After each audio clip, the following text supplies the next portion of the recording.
PSBB transisi ke-15 jadi bahan evaluasi target operasi PSBB ke-16.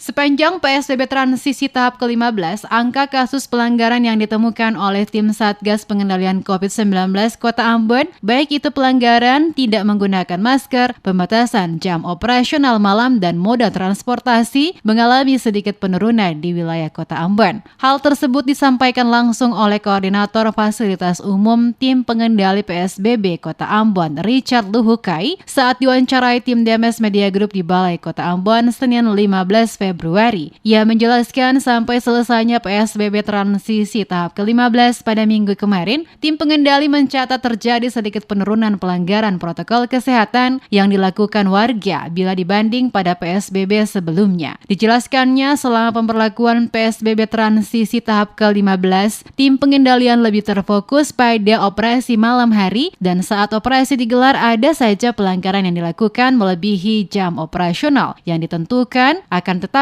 tidak sebanyak PSBB yang lalu. Oleh karena itu, Luhukai mengatakan PSBB transisi tahap ke-15 akan menjadi evaluasi bersama tim pengendalian PSBB Kota Ambon karena saat ditemukan pelanggaran pada kuliner dan kafe di malam hari, banyak pelaku usaha berdalih pada batas waktu yang bersamaan para tamu sementara menikmati hidangan sehingga tidak mungkin untuk mengusir mereka.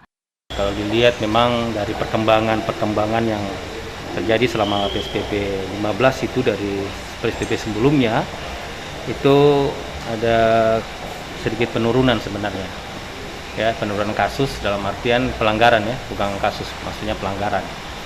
Ada sedikit penurunan dan operasi-operasi yang dilakukan lebih terfokus pada minggu kemarin, lebih terfokus pada operasi malam hari. Nah, itu yang kami dapat laporkan untuk sementara dari pelaksanaan PSBB ke-15 dan 16 ini nantinya akan menjadi 15 itu menjadi evaluasi untuk kita menentukan sasaran ataupun langkah-langkah ke depan untuk Sampai saat ini PSBB transisi tetap dilanjutkan karena kondisi Kota Ambon yang masih berada pada zona orange COVID-19.